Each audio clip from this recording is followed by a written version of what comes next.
जय सिया राम। तो कल हमने अपने कथा रसिक को दो दिव्य संत श्रीदेव मुरारी जी और मल्लुकदास जी महाराज का चरित्र श्रवण कराया और उनका सत्संग प्राप्त करके और सत्संग देकर गोस्वामी तुलसीदास जी पुनः काशी की ओर आ गए। तो अब एक दिन की बात, काशी में माघ के महीने में तुलसीदास जी महाराज प्रातःकाल गंगा जी में स्नान कर रहे थे। कटी पर्यंत जल में खड़े हो रहे थे, श्री राम नाम का जप कर रहे थे।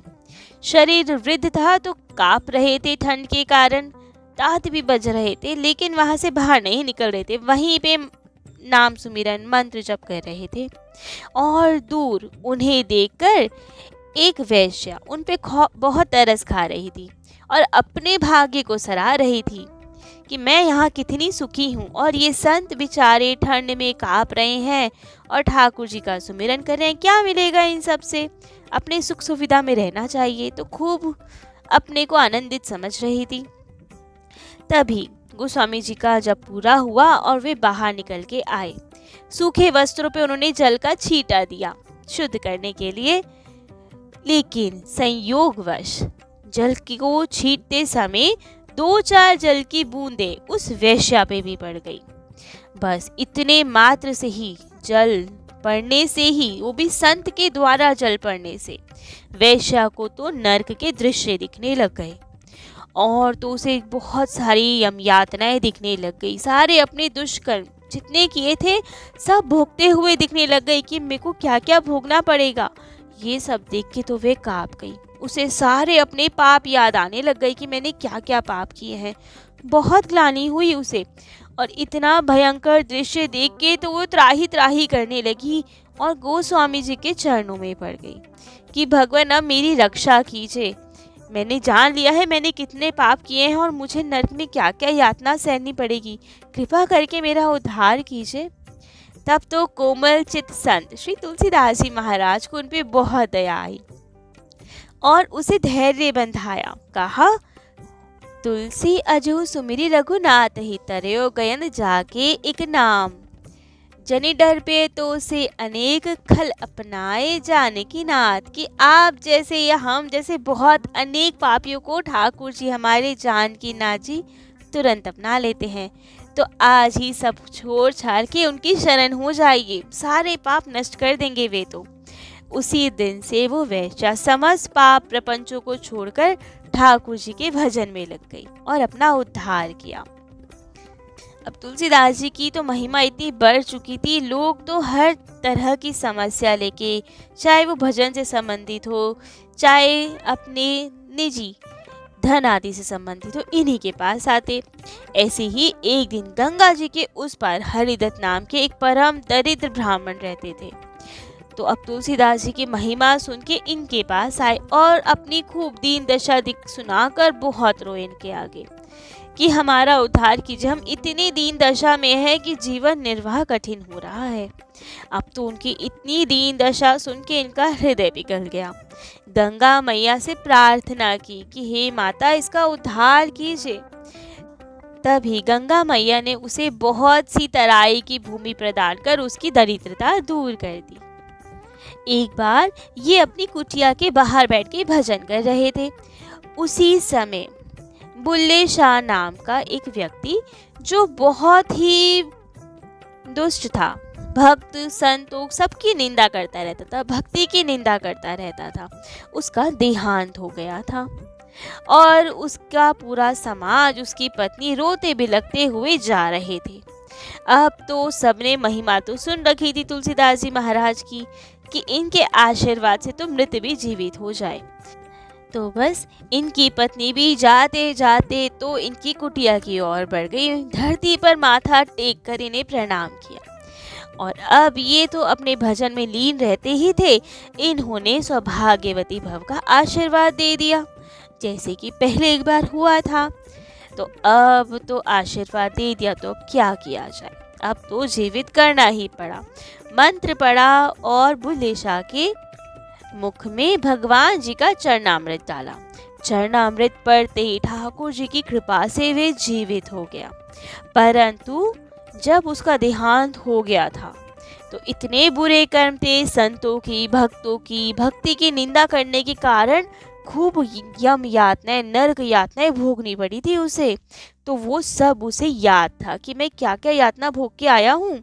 और यहाँ जब ठाकुर जी की, संतों की महिमा का विचार किया कि अभी इन्होंने हमें जीवन दान दिया, तो खूब पश्चाताप हुआ कि हम इन्हीं सब की बुराई करते थे। तो अब सबको समझाते हुए कहा कि गोस्वामी जी की और भक्तों की निंदा बिल्कुल नहीं करनी चाहिए, अनर्थकारी है ये सब करना। और एक पद गाया, संतन निंदा अति बुरी, भूली करो जन कोय, जन्म जन्म के सुकृत को पल में डारे खोए। और सबको समझाया कि इस भगवत अपराध से, भक्त अपराध से तो सब सावधान रहना चाहिए और निरंतर भगवत भजन करना चाहिए। अब इनकी कृपा से तो वो निंदक भी भक्त बन गया और उसी दिन से समस्त परिवार सबने ठाकुर जी का भजन स्टार्ट कर दिया। लेकिन अब ये लीला हो गई और दूसरी तीसरी बार हुई तो अब गोस्वामी तुलसीदास जी ने तो बाहर बैठना ही बंद कर दिया, क्योंकि बार बार ऐसा होता तो बहुत विक्षेप हो। तो इसलिए अव्य कुटी के बाहर उन्होंने बैठना ही छोड़ दिया। अपनी कुटिया के अंदर ही भजन करना उन्हें ज्यादा भाया।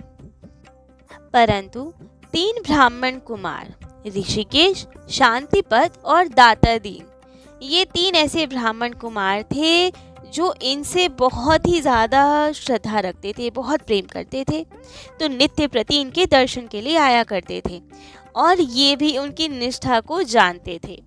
तो केवल इन्हीं के लिए जब ये आते तो बाहर आके इन्हें अपना दर्शन देते, ठाकुर जी का चरणामृत देते और तभी वे विप्र कुमार अपने घर जाया करते थे। तो अब ये तो नित्य का नियम था, गोस्वामी जी किसी के लिए बाहर नहीं आते थे। लेकिन जब ये 3 ब्राह्मण कुमार आते तो इनको दर्शन देने अवश्य बाहर आते थे। और उस समय जिसको दर्शन हो जाए तो हो जाए, लेकिन स्पेशली किसी के लिए नहीं आते थे। अब तो ये चर्चा सर्वत्र फैल गई। सबने अब गोस्वामी तुलसीदास जी पे लांछन लगाया भेदभाव करने का कि आप इनके साथ और हमारे साथ तो भेदभाव करते हैं, इनके लिए तो अब बाहर आ जाते हैं, बाकी किसी के लिए नहीं आते। सबको ये भ्रम हो गया कि ये तो बहुत गलत बात है, पक्षपात है, जबकि मुनियों को, साधुओं को पक्षपात नहीं करना चाहिए। लेकिन अब जब इतनी बात फैल गई तो एक दिन गोस्वामी तुलसीदास जी इन बालकों के आने पर भी बाहर नहीं आए कि बाद में फिर से सब जगह चर्चाएं फैलेंगी, तो इसलिए वे बाहर नहीं आए। लेकिन उन तीनों बालकों का इतना अगाध प्रेम था तुलसीदास जी के प्रति, इतनी श्रद्धा थी कि इनके दर्शनों के बिना, चरणोदक के बिना उनसे अपने प्राण ही नहीं संभाले गए और तुरंत उनके विरह में तत्क्षण प्राणों का त्याग कर दिया। अब तो ये प्रीति देखकर कि इनकी कितनी निष्ठा है गोस्वामी जी में, सब लोग दंग रह गए। सबको समझ में आया कि क्यों गोस्वामी जी इनको दर्शन देने बाहर आते थे। इनमें और हम में क्या भेद है।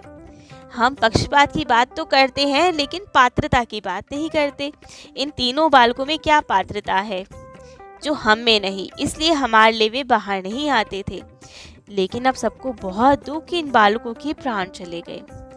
तब जब सबका भ्रम दूर हो गया तब गोस्वामी तुलसीदास जी बाहर आए, ठाकुर जी का चरणामृत उनके मुख में दिया और चरणोदक के प्रभाव से, उसके प्रताप से तीनों बालकों को पुनः जीवन दान मिल गया और सब दर्शन करके उनके कृतकृत्य हो गए।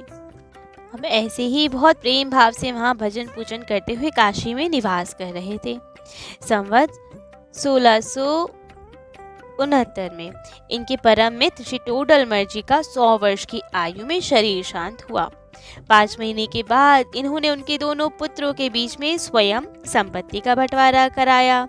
कभी किसी आशु कवि जो इनमें बहुत श्रद्धा रखते थे, श्री भीष्म सिंह जी, दंडवत करते हुए आते थे इनका दर्शन करने और श्री युगल नखशिख नाम का ग्रंथ रच के कुछ पद इन्हें सुनाया करते थे। इनको उनके पद गायन से इतनी प्रीति हुई कि इनकी कृपा से स्वयं श्री युगल सरकार के श्री सीताराम जी के उन्हें साक्षात दर्शन हुए। और उन्होंने भी इतनी प्रीति दिखाई कि दर्शन करते करते ठाकुर जी के, श्री सीताराम जी के चरणों में अपने प्राणों को ही न्यौछावर कर दिया। एक बार की बात, अकबर बादशाह के दरबारी कवि गंगा प्रसाद जी इनसे मिलने के लिए आए। प्रातः काल के समय था, ये भजन में लगे हुए थे। सेवक ने निवेदन किया तो पता चला कि महाराज गोस्वामी तुलसीदास जी तो माला फेर रहे हैं, तो अभी नहीं मिल सकते। तब तो गंगा प्रसाद जी ने अपमानजनक भाषा में कहा कि माला फेरने से क्या होता है, हाथी ने कभी माला फेरी थी जो उसका उद्धार किया ठाकुर जी ने। तुलसीदास जी तो विद्वान है, हमें ऐसा लगता था, आज जाना ये तो कठमालिया भगत हैं। तो और भी बहुत कुछ अपशब्द बोलते हुए चले गए। लेकिन हमारे ठाकुर जी सब कुछ सहन कर सकते हैं, अपना अपमान भी सहन कर सकते हैं एक बार को, लेकिन भक्त अपराध सहन नहीं करते। कहते हैं जो अपराध भगत कर ही राम रोष पावक सोई जरही। अगर कोई भक्त का अपराध कर दे तो ठाकुर जी के रोष, उनके गुस्से का सामना करना पड़ता है, अन्यथा वे तो कभी गुस्सा होते ही नहीं। लेकिन भक्तों के प्रति अपराध सहन नहीं करते वे। तो ऐसा ही इनके साथ हुआ। अब इन्होंने तो खूब अपमान करके वहां से चल दिए, लेकिन तभी अचानक रास्ते में ही एक मतवाले हाथी द्वारा गंगा प्रसाद जी की मृत्यु हो गई और ठाकुर जी उन्हें भक्त अपराध का दंड तुरंत दे दिया। एक बार अब्दुल रहीम खान खाना बरवे छंदों में रहीमन चंद्रिका नाम की एक पुस्तक लिख के इनके पास लाया और कहा इसमें कुछ संशोधन की आवश्यकता है, कृपा वो कर दीजिए। परंतु उनकी रचना इतनी सुंदर लगी, इनके छंद इतने सुंदर लगे कि गोस्वामी जी के तो मन में भा गए। तो इन्होंने स्वयं भी फिर बरवे रामायण की रचना की, उन्हीं छंदों को यूज करके, उसी जिन छंदों में, बरवे छंदों में रहीमन चंद्रिका थी, तो उन्हीं छंदों को समझकर सीखकर बरवे रामायण की रचना की। और भी बहुत सारी रचनाएं की इन्होंने। एक बार तो इनके हाथ में, बाहु में कलयुग ने बहुत पीड़ा दे दी। अब तो ये इतने व्याकुल, इतना कष्ट इनके हाथों में कि सहन ना हो, बहुत ही ज्यादा व्याकुल। और हनुमान जी को याद किया कि आज तो ये कष्ट सहन ही नहीं हो रहा है, कृपा हमारी रक्षा कीजिए। तब हनुमान जी को पुकारने के लिए उन्होंने हनुमान बाहुक की रचना की। उसके बाद वैराग्य संदीपनी, श्री राम आज्ञा प्रश्नावली की रचना की। श्री राम आज्ञा प्रश्नावली की रचना की तो एक बहुत सुंदर कथा भी आती है। कहा जाता है कि एक बार काशी नरेश के इकलौते पुत्र युवा राजकुमार ने सभी अस्त्र शस्त्र सीख लिए, तो अब हट किया अपने पिता से कि हमें भी शिकार खेलने जाना है। लेकिन पिता का मोह इतना पुत्र पे, और वो छोटे भी थे, कि अभी नहीं आपको अलाउ करेंगे जाना, अभी शिकार के लायक नहीं हुए हैं आप। लेकिन राजकुमार तो जिद पे कि हमें तो जाना है शिकार पे। अब इतना हट देखा तो राजा ने एक ज्योतिषी जी को बुलाया, पंडित गंगाराम को, और निवेदन किया कि आप एक ऐसा मुहूर्त विचार करके बताएं जिसमें राजकुमार शिकार खेलने जाए तो सकुशल आ पाए, एक खरोच तक ना आए उसे, इतना अच्छा मुहूर्त देख के बताएं। तो अब गंगाराम जी ने तो बहुत विचार करके एक मुहूर्त बता दिया। उसी के अनुसार, उसी निर्देश अनुसार राजकुमार और कुछ सैनिक शिकार खेलने के लिए चल दिए। विंध्याचल के गहन वन में पड़ाव पड़ा। राजकुमार और कुछ अश्वसवार सैनिक उनके साथ आगे जंगल की ओर बढ़ते गए शिकार के लिए। परंतु संयोग की बात, राजकुमार का घोड़ा एकाएक बिदक गया। माने ही ना इनकी बात, इनसे संभले ही ना। तब तो ये घोड़े से उतरे और सैनिक को वो घोड़ा दे दिया और स्वयं दूसरा घोड़ा लेकर शिकार खेलने चल दिए। लेकिन शिकार की ओर जंगल में बढ़ते बढ़ते ये अपने सैनिकों की टोली से बिछड़ गए। सैनिक और ये आपस में मिल ही नहीं पाए और ये घनघोर जंगल में अकेले ही घोड़ा लेके प्रवेश हो गए और आगे सैनिकों का साथ छूट गया। जिस सैनिक को इन्होंने अपना घोड़ा दिया था, संयोगवश वो भी बिछड़ गया। तो अब वो सैनिक अलग, पूरी सैनिकों की टोली अलग और राजकुमार अलग जंगल में शिकार के लिए भटक रहे हैं। लेकिन तभी जो सैनिक इनके घोड़े पे सवार था उस पे सिंह ने आक्रमण कर दिया और सैनिक को तो मार डाला और घोड़ा घायल हो गया। घायल होकर घोड़ा इतना घबराया कि दौड़ता भागता वापस जहाँ पे इनका शिविर लगा था वहां पे आ गया। वहां पे सारे बाकी सैनिकों ने पहचान लिया कि तो राजकुमार का घोड़ा है और घायल है। देखने से पता लगता है कि इसी सिंह ने आक्रमण किया है। तो वे सब समझ गए, उन्हें यही लगा कि अवश्य ही राजकुमार पे किसी ने आक्रमण किया, सिंह ने आक्रमण किया और राजकुमार की उसने हत्या कर दी। राजकुमार का ही शिकार कर लिया सिंह ने और घोड़ा उनका घायल जैसे तैसे आया। अब तो सभी सैनिक बहुत दुखी कि हमारे राजकुमार नहीं रहे, सिंह ने उन्हें मार डाला। अब तो जैसे तैसे बहुत दुखी होके दुखी मन से वापस अपने राज्य की ओर आए और राजा को सब समाचार बताया। राजा तो सुनते ही मूर्छित कि हमारा पुत्र नहीं रहा। जैसे तैसे उपचार किया गया, उसे चैतन्य किया गया और अब उसे अपनी ज्योतिष की बात याद आई।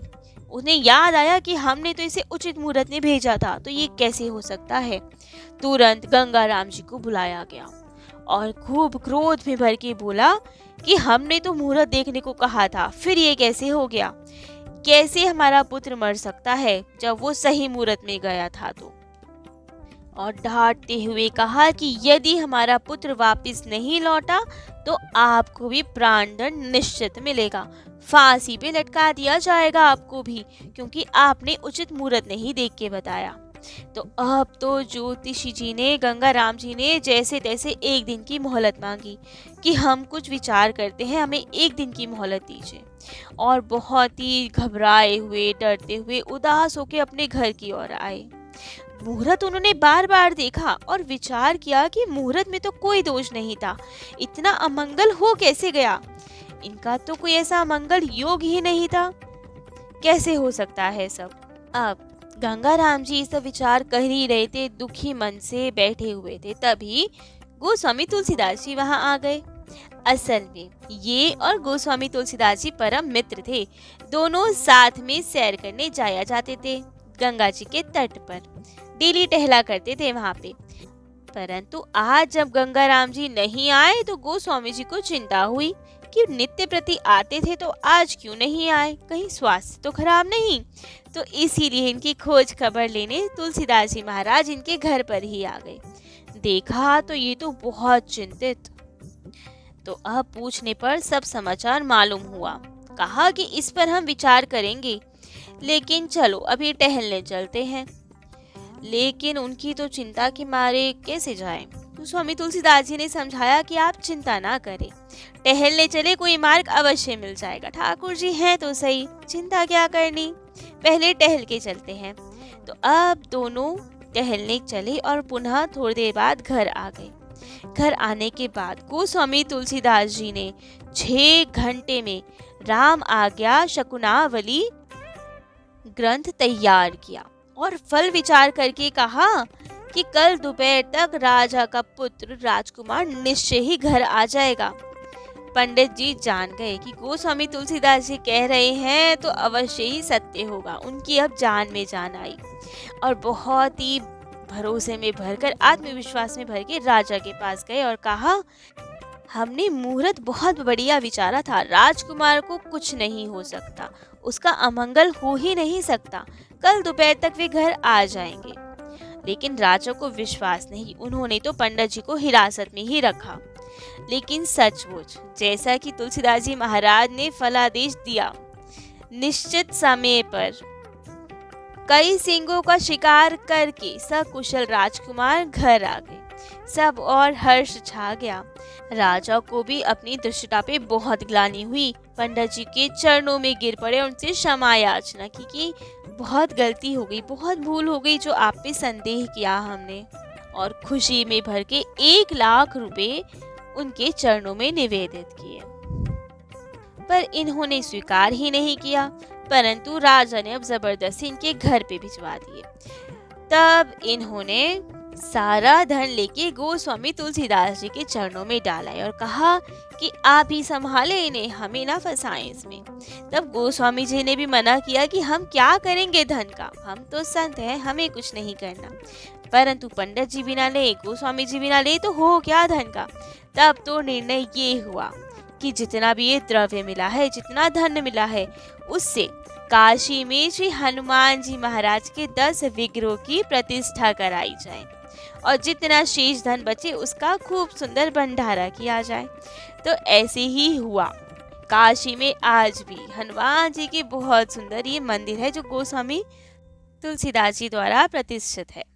तो आज के लिए गोस्वामी जी की लीलाएं इतनी ही। आगे की इनकी कथाएं अपने कथा रसिक श्री सीताराम जी को कल श्रवण कराएंगे। जय जय श्री सीताराम।